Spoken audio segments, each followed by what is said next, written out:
Bismillahirrahmanirrahim. Assalamualaikum warahmatullahi wabarakatuh. Alhamdulillah. Nasta'inuhu wa nastaghfiruh. Wa na'udzu billahi min syururi anfusina wa sayyi'ati a'malina. Wa may yahdihillahu fala mudilla lahu wa may yudlil fala hadiya lahu. Asyhadu an la ilaha illallah wa asyhadu anna Muhammadar Rasulullah. Allahumma sholli ala Muhammad wa ala ali Muhammad.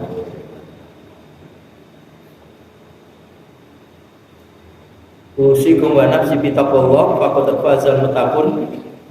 Faqala Allah Ta'ala ya ayyuhalladzina amanu taqullah wa tanzur nafsum ma qaddamat lighadin wattaqullah innallaha khabirum bima ta'malun. Fa ya ayyuhan nas ittaqullaha mastata'tum wasma'u wa ati'u la'allakum turhamun. Ifadidin rahimakumullah, alhamdulillah diberi kesempatan oleh Allah Ta'ala untuk melanjutkan kembali di acara rutin kita, yaitu pembacaan kitab Riyadhus Shalihin.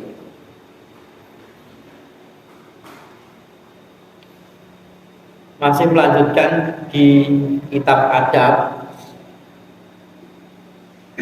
di bab tentang keutamaan malu dan hasungan atas berakhlak dengan malu tadi. Di bab yang ke-84. Terakhir saya bacakan sampai di hadis yang ke-683 di kitab saya.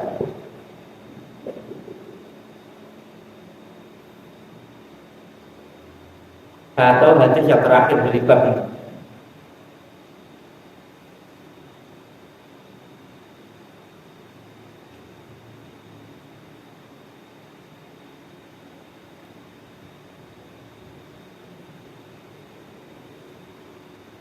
Baiklah, saya bacakan untuk hadis yang ke-684.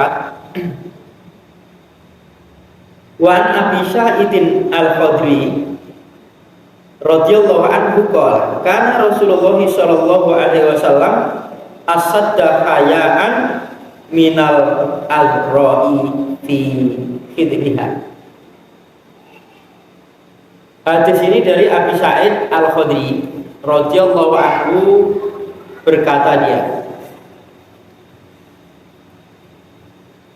adalah Rasulullah Shallallahu Alaihi Wasallam paling sangatnya malu, asyadda hayaan, sangat malu,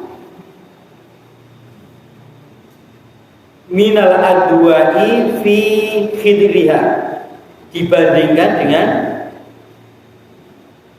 gadis-gadis yang sedang dipingit atau gadis-gadis pada pingitannya.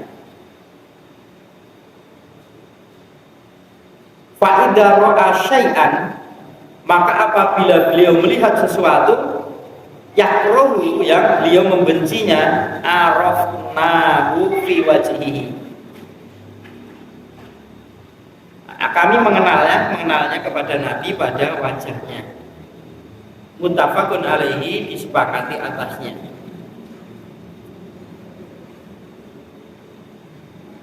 Kalau ulama, berkatalah si ulama,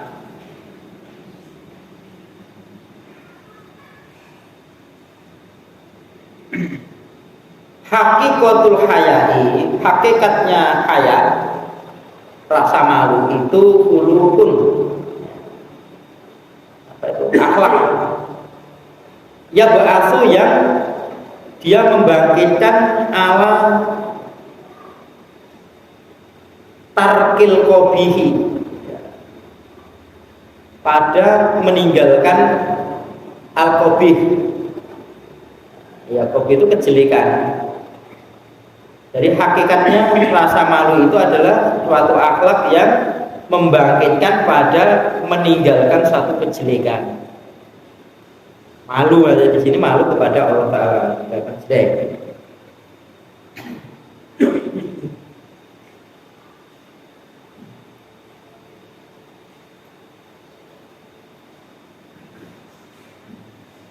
Wayamna, dan dia meninggalkan atau mencegah minal taksiri, dari pengurangan, taksir dari peringkasan atau pengurangan, fi haqqi bil haq, pada hak yang mempunyai hak.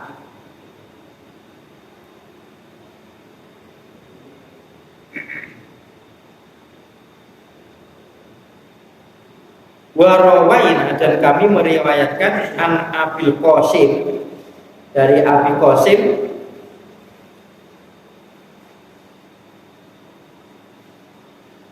Al-Junaidi rahimahullah. Di Abi Qasim Al-Junaidi rahimahullah, nama orang, dia meriwayatkan dari sana. Qala, dia berkata, al-haya'u, haya itu, rasa malu itu, ru'yatul, ru'yah itu penglihatan, ya, melihat. Al-ala'i, ami, yang itu adalah an-ni'ami, nikmat, wa ru'yatu, dan melihat taksir, ya, tadi pengurangan atau pemindahan, peringkasan. Fayatawalladu, maka dia tumbuh bainahuma, di antara keduanya, antara tadi kelihatan nikmat yang pemendekan tadi, halatun, keadaan, tusamma, yang dinamai hayaan, malu, wallahu a'lam, Allah yang mengetahui. Ini bukan hadis ya, ini pengertian saja, keterangan dari ulama. Hakikatnya malu itu adalah akhlak yang membangkitkan atas meninggalkan kejelekan, kemudian mencegah atau menghalangi dari pengurangan pada hak yang mempunyai hak. Jadi kalau ada orang yang mengurangi hak-hak yang mempunyai hak, itu dia tinggalkan hak audit, ya.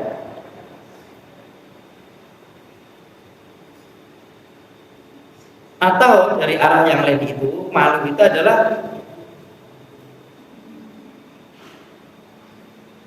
melihat nikmat, ya, yang melihatnya pemendekan atau pemangkasannya, pengurangan,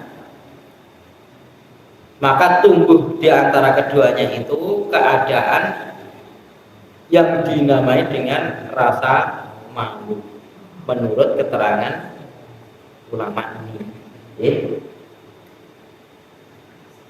Hadis ini ya,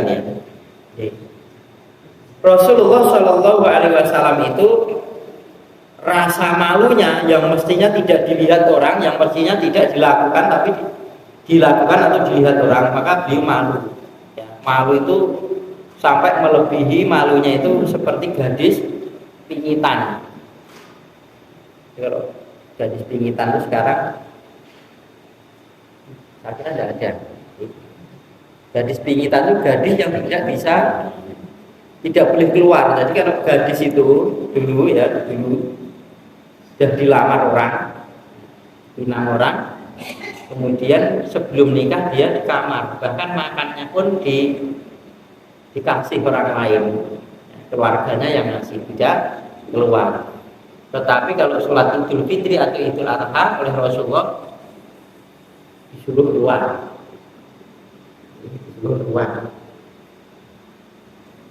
Nah, ini pentingnya. Nah, ini pingitan seperti itu. Jadi sudah merasa dibundeli orang lain, ya, dibundeli wong liya, tidak ada hak orang lain untuk melihat saya. Nah, begitu. Maka dulu sampai ada hadis ya, baiknya seorang perempuan itu sholatnya di rumah. karena memang tidak keluar rumah, tidak keluar rumah. Tidak kok sholatnya di rumah tapi ke pasar, tidak begitu. Kalau orang-orang di bagian-bagian di Timur Tengah itu memang yang belanja dia laki-laki, jadi memang khusus di rumah. Jadi laki-lakinya itu tidak ada hak orang lain untuk melihat wajah istri saya karena saya haknya. Kamu di rumah, maka sholatnya ya di rumah. Kalau dia tidak keluar rumah, sekarang kan balik, sholatnya baiknya di rumah tapi ke mall, ke pasar, jagung, beli, jadi kan berbeda. Katanya ke masjid fitnah, yang pasar apa tidak lebih fitnah? Katanya begitu. Wah, tidak lebih fitnah. Itu memang menempatkan posisi kedudukan hadis itu sesuai dengan memang keadaan dulu seperti itu perempuan. Maka saat-saat seperti itu istrinya Umar bin Khattab radhiyallahu anhu sholat isya itu keluar. Umar itu tidak senang karena lewat di jalan-jalan yang banyak garung dan banyak binatang buas. Masa bila-bila perempuan kok keluar rumah lainnya sholat isya di masjid. Tapi pinter istrinya itu nanti kalau belajar Bukhari kan tahu nanti juga ada lewatin. Lah orang yang lebih baik daripada kamu saja yang melarang. Diam. Umar itu seperti apa gerannya terus sudah disebutkan itu ucapan Rasulullah atau kalam Allah sudah berhenti ya. Oh ya sudah tidak boleh melarang. Maka itu kan terjadi Rasul itu berkeinginan mau sholat itu panjang, mengimami Rasul, tapi mendengar ada tangisan seorang bayi anak kecil. Ketika selesai dia mengatakan sebenarnya saya tadi akan sholat panjang, tak panjangkan bacaan saya, tapi karena saya mendengar ada tangisan anak maka saya tidak menginginkan memperberat ibunya. Berarti yang kedua,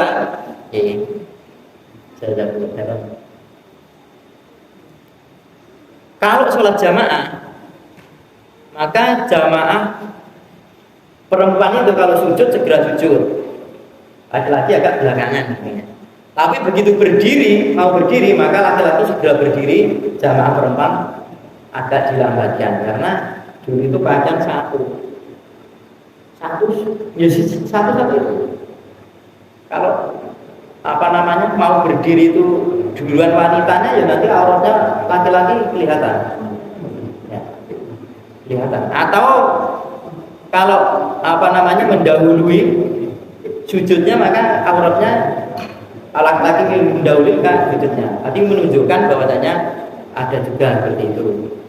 Di saat-saat yang seperti itu menempatkan di posisi di sini bagaimana dan perlu asbabul urutnya juga. Kenapa sampai seperti itu? Dulu Rasulullah melarang orang itu ziarah kubur. Dulu khawatir kalau nanti orang ziarah kubur awal-awal itu nanti orang bukannya mendoakan, tetapi justru meminta doa dari orang yang telah meninggal. Tapi setelah itu boleh, persilakan mengingat kematian kok. Nah, jadi saat mungkin kembali ke sini, Rasul itu begitu loh malunya, Insyaallah seperti itu. Sampai jadi sepingitan. Maka sholat Idul Fitri atau Idul Adha itu monggo, bahkan perempuan-perempuan yang berhalangan pun disuruh keluar bukan untuk sholat, tapi menyaksikan dakwahnya kaum muslimin ini. Kaum muslimin. Maka kata Hamka, kalau kalian ingin menyaksikan orang-orang Islam, yaitu sholat Idul Fitri Idul Adha kaum Islam hanya. Tapi kalau melihat orang-orang beriman, lihatlah ketika sholat subuh.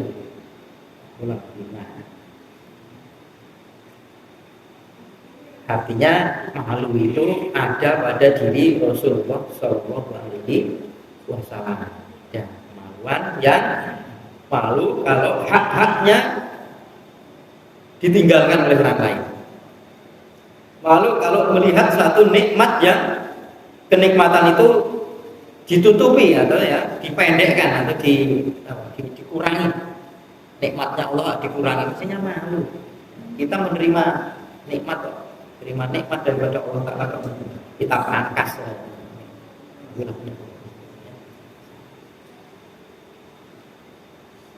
Selesai di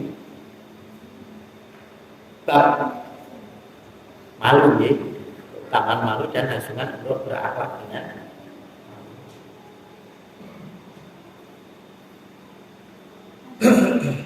kita lanjutkan di bab yang ke-85. Bab hifdz siri, bab menjaga rahasia. Jadi dalam Islam itu rahasia itu ada. Kalau namanya rahasia itu tidak diceritakan. Ampun cerita ini rahasia, berarti tidak ada rahasia. Ceritanya kayak Rasulullah itu membisiki anaknya. Ketika Rasulullah sedang di rumah, istrinya kumpul semua, gitu ya. Fatimah datang, disambut baik, didudukkan dekat beliau, terus dibisiki. Istrinya pun tidak pernah tahu apa yang dikatakan kepada putrinya, Fatimah tadi, putrinya Nabi tadi. Jadi ditanya ketika itu saya, ya tidak disiarkan. Kamu tadi dibisiki apa? Kamu nangis ya? Setelah dibisiki kedua, kamu tertawa. Wah, ini Rasul saja tadi bisi, masa saya ceritakan lagi? Jangan diceritakan. Artinya ada hal yang perlu termasuk kekurangan-kekurangan dalam rumah tangga kita yang semestinya yang tahu itu cuma suami istri, tidak usah diceritakan ke orang lain. Atau peperangan gitu. Tidak usah kita tuh jujur kepada musuh, jangan. Musuh perlu ya dirahasiakan. Nah, ini bab-bab sana. Kalau Allah Ta'ala berkalam, Allah Ta'ala a'udzubillahi minasyaitonirrajim wa a'udzu bi ahdi innal ahda kana mas'ulan. Surat Al-Isra ayat yang ke-34. Wa a'udzu, dan kalian sempurnakanlah bil ahdi, dengan janji. Sempurnakan itu artinya tunaikan. Innal ahda, sesungguhnya janji itu karena adalah janji tadi mas'ulan, akan ditanya oleh Allah Ta'ala janji.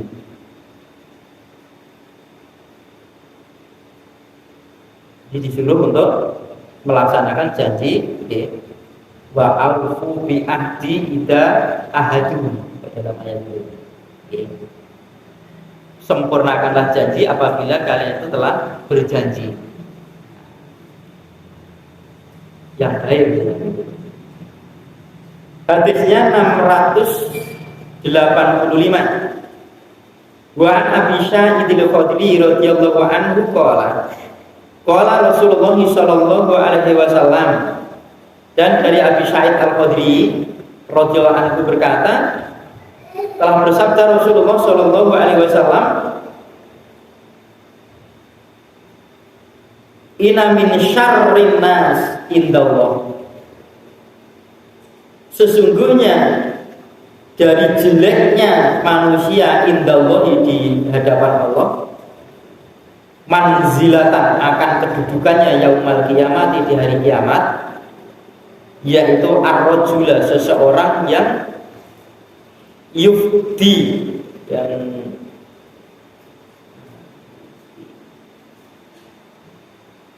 ilal mar'ati, mengumpuli, ya. Mengumpuli maksudnya mendatang, itu mengumpuli. Seseorang yang mengumpuli atau mendatangi pada istrinya, wa yufdi, dan istrinya tadi juga mendatangi ilahi padanya, pada suami. Akhirnya kumpul antara suami istri. Tsumma yansuru,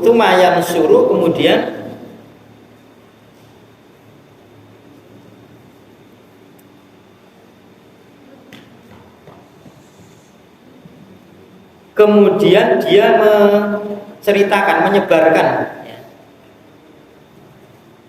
Menceritakan atau menyebarkan sirroha, kan, rahasianya. Rawahu Muslim, riwayatkan Imam Muslim. Di sini suami, orang yang paling jelek di di hadapan Allah kedudukannya nanti di hari kiamat itu adalah seorang suami mengumpuli istrinya, atau kebalikannya istri berkumpul dengan suaminya, kumpul badan intinya, bersenggama itu ya. Kemudian tempatnya saja disuruh jangan sampai ada orang tahu, ya kan seperti itu. Tahu-tahu ya itu disiarkan atau diceritakan kepada temannya atau kepada yang lainnya, ceritakan. Walaupun bukan kekurangan. Jadi mengumpuli istri tidak boleh diceritakan kepada siapapun, tidak boleh, gitu ya, tidak boleh. Terkecuali ada masalah dan cerita ini untuk jalan keluar. Ada masalah itu. Bukan tiap orang diajak cerita. Kalau tujuannya hanya untuk menceritakan dia berhubungan suami istri, ya, istri kepada suami pada istrinya atau kebalikannya itu enggak boleh. Haram hukumnya. Jangan ceritakan ya kekurangan. Bahkan kekurangan seorang istri pun ya sudah. Maka kalau lamar lah istilahnya itu ya. Lamar itu ada istilah, bahkan ada istilah ta'aruf ya. Kalau dulu ta'aruf itu katanya ya, konon seorang perempuan itu cuman menunjukkan tangannya ini, tidak usah wajah, tutup wajahnya. Laki-laki itu bisa melihat, oh ya sudah saya mau ya, saya mau. Tapi sebetulnya boleh. Sebatas apa yang boleh dilihat itu seorang laki-laki mau menikahi seorang perempuan itu boleh. Artinya boleh dilihat bukan aurat itu. Boleh saja. Dan seorang wali maka menceritakan apa adanya. Ya, apa adanya. Kemudian enten binjulan yang begini bekas operasi wong lah, ceritakan saja. Atau mungkin kekurangan pangkuning rada kurang piye dawah lah itu. Jadi kemudian hari ini seorang yang melamar ini dilanjutkan apa tidak ya, berpikir kekurangan seperti itu. Dan lain sebagainya. Diceritakan semuanya hingga terjadi sesuatu sudah menjadi suami istri tidak ada orang yang sudah menikah itu harapannya yang laki-laki jadi duda, yang perempuan jadi janda itu tidak ada. Untuk kebanyakan juga seperti itu. Salah sedikit jangan diceritakan kepada siapapun. Tempatnya saja tertutup biar tidak dilihat orang. Ini dia melakukan tertutup, cerita kepada orang lain. Jadi rahasia. Ini termasuk rahasia. Bahkan sabda Rasulullah SAW ini orang jelek kedudukannya di hari kiamat. Orang yang termasuk tidak bisa menutupi sesuatu aib dari dirinya. Walaupun perbuatannya pada istrinya bukan aib, tapi itu boleh tahu suami istrinya aja. Dan orang lain, apalagi kekurangannya diceritakan. Ya.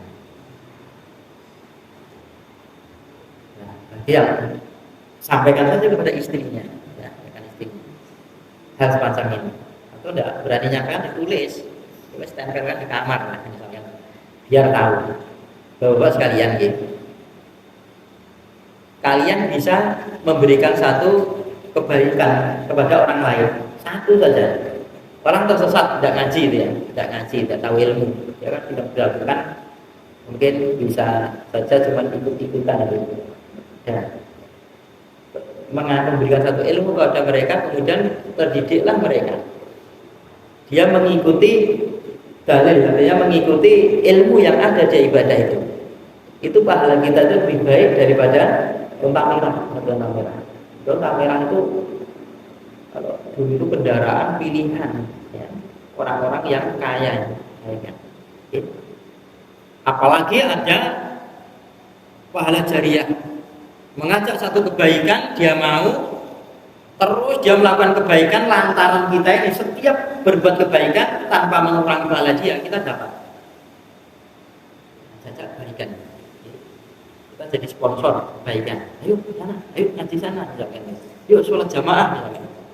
Setiap maka ya bapak kalau anaknya dididik anak TPI misalkan itu ya di rumah dipelajari, apalagi surat Al-Fatihah Kita harus punya andil. Anak kita itu hafal surat Al-Fatihah, kita ikut. Surat Al-Fatihah itu tiap sholat dibaca ya rakaat itu. Rakaat dibaca. Jadi kalau kita tidak andil dalam, anak saya udah pinter tapi andil tidak andil. Kita kan tidak ada jariahnya. Loh saya kan bayari dari jariah infak kan bisa pilihan saja. Bisa pilihan saja. Maka Bapak sekalian, masing-masing itu punya keutamaan sendiri-sendiri. Sebagaimana orang kaya punya keutamaan, orang miskin punya keutamaan. Orang kaya bisa masuk jannah awal dari orang miskin ada jaminan juga masuk surga paling awal dibanding orang kaya. Masing-masing punya punya keutamaan sendiri-sendiri saja. Kalau orang kaya bisa memberikan kitab WA itu ya, memberikan kitab 100 orang, belajarnya 100 orang dia dapat kebaikan, belajarnya dapat kebaikan, dia mengamalkan dapat kebaikan. Sementara sanabila bikuli sumbulati min atuhaba, kan gitu ayatnya. Dilipat gandakan 1 dikatakan 7 dikatakan 100 sampai 20.000 ya. Kan banyak. Dan maka Bapak perlu diketahui ya, belajar hadisnya tinggi. Orang baca hadis itu tidak ada pahalanya Bapak sekalian. Mau hadis ini pahalanya tidak ada.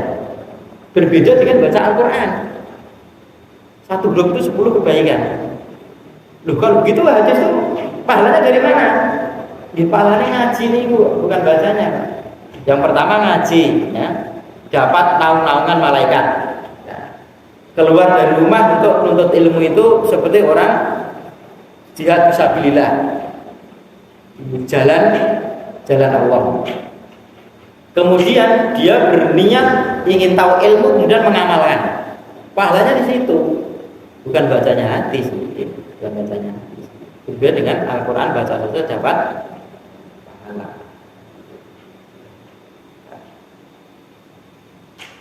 Ilmu itu di atas segala-galanya. Kita kan belajar bareng-bareng, belajar ilmu kawan luar biasa. Sampai dulu malaikat yang merasa dirinya paling baik karena sudah beribu-ribu tahun, ribuan tahun, mungkin jutaan tahun sudah beribadah kepada Allah Ta'ala, diberi kabar oleh Allah Ta'ala mau bikin manusia itu sudah apa ja'alu fiha wa yufsidu fiha wa yasfiku dima wa nahnu nusabbihu bihamdik. Betul malaikat nggak mesti yang yo kok isine yang batu-batuan yang gendut tok dan gitu. Dan kami ini gitu pun saya kami jenengan pun tasbihin jenengan kurangin opo sepelekan membanggakan kalau dirinya itu ternyata masya Allah tetean ini pun dengan apa itu wa alama adamal asma'a kullaha. Jadi diberikan ilmu Adam itu semua ilmu yang semakin banyak ilmu maka semakin derajat kita itu naik di hadapan Allah Ta'ala. Derajat kita itu kalau kurang punya ilmu dan dilakukan itu malaikat pun karena tantangannya manusia itu berbeda dengan malaikat. Bapak sekalian, tuntutlah ilmu dimanapun dengan siapapun. Yang penting belajar itu dengan Quran dan Sunnah. Rasulullah Shallallahu Alaihi Wasallam menunjuk pada saat kesana itu tidak dilihat dengan siapapun dia mengajar. Kalau kamu ketemu orang soleh, orang berilmu maka belajarlah. Kalau kamu bertemu dengan orang yang kurang pinter atau orang yang masih diperlukan untuk didiklah. Kalau kamu sama-sama dalam belajar ini sama, musyawarah kalian. Jadi tidak ada soal ilmu itu terus podo pinternya rasa baik itu enggak. Tetap jangan sama-sama pinter terus ahli debat. Maka dalam Islam itu ilmu itu bukan di sini saja, di sini di hati ini. Kalau itu kayak nemri gini sini mendebat, tidak dirasakan di hati. Melihat orang lain itu elek terus ini. Ilmu cuma jadi hafal saja, atau mungkin wawasan saja, tidak diniatkan untuk diamalkan. 686. Wa an Abdillah bin Umar radhiyallahu anhu anna Umar radhiyallahu anhu, dari Abdullah bin Umar, anaknya Pak Umar radhiyallahu anhu, bahwasanya Umar, ya, meriwayatkan hadis ini dari bapaknya. Bahwasanya Umar radhiyallahu anhu hina ta'ayyamat,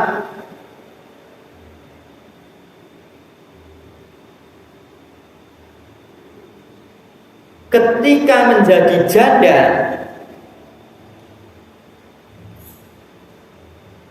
ta'ayyamat itu artinya kan tak bersuami. Jadi tadinya punya suami terus tidak punya suami, jadi tak bersuami, jadi janda. Bintu, anak perempuannya. Jadi ketika Umar anak perempuannya jadi janda, Hafsah itu namanya Hafsah. Jadi ketika anaknya Hafsah itu jadi janda, qala, berkatalah si Umar,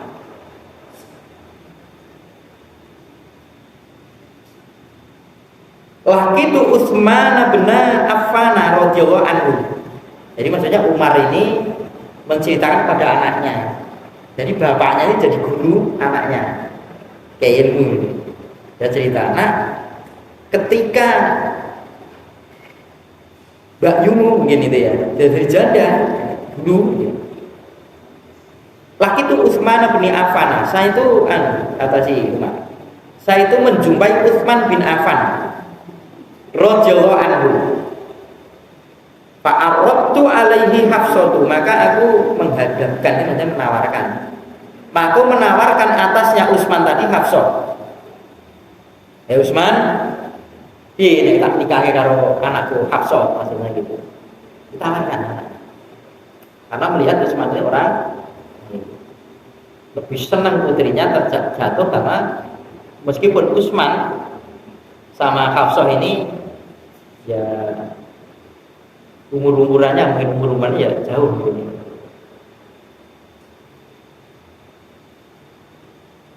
Ya tua Utsman lah gitu. Fakultu, maka aku berkata,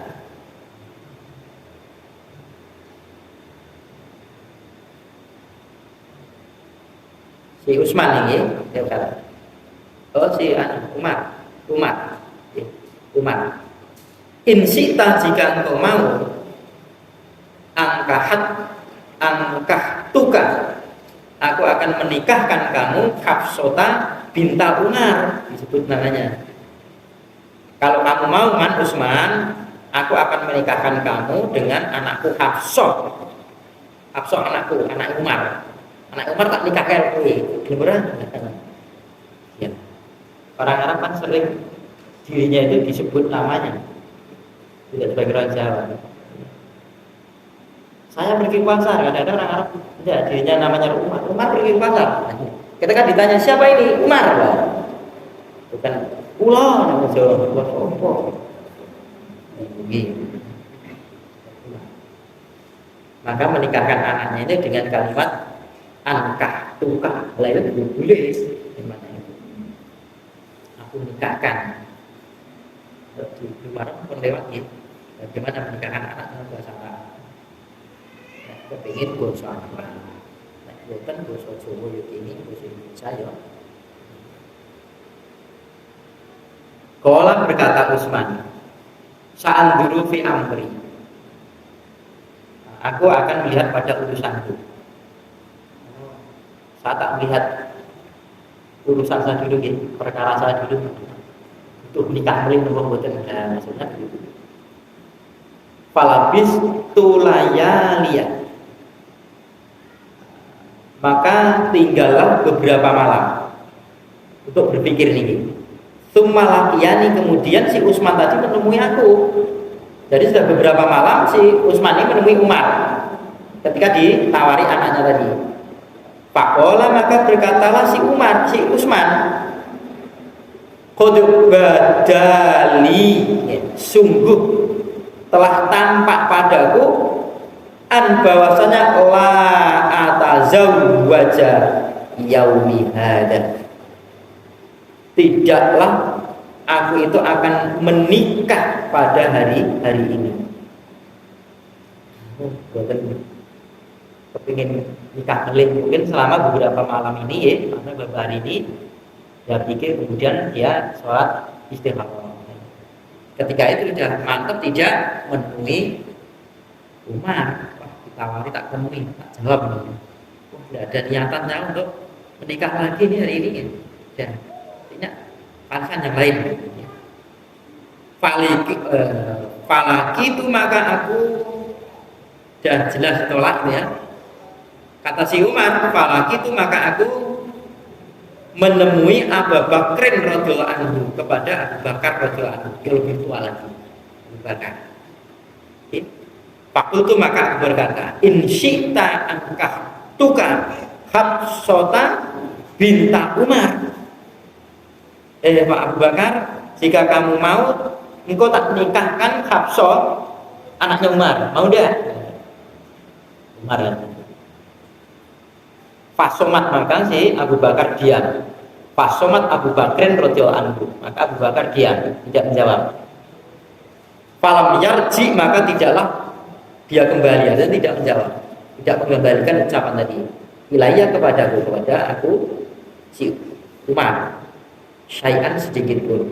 Ketika Abu Bakar tak taren itu tidak mengembalikan ucapan saya, tidak menjawab sama sekali.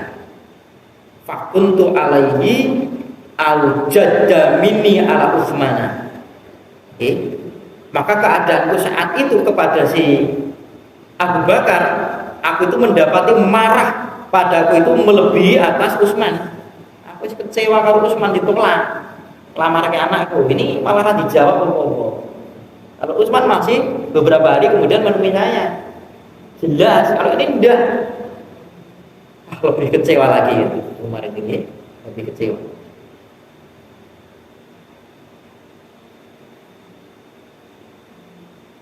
Fala bisa layaliya summa khotobaha Nabi sallallahu alaihi wasallam.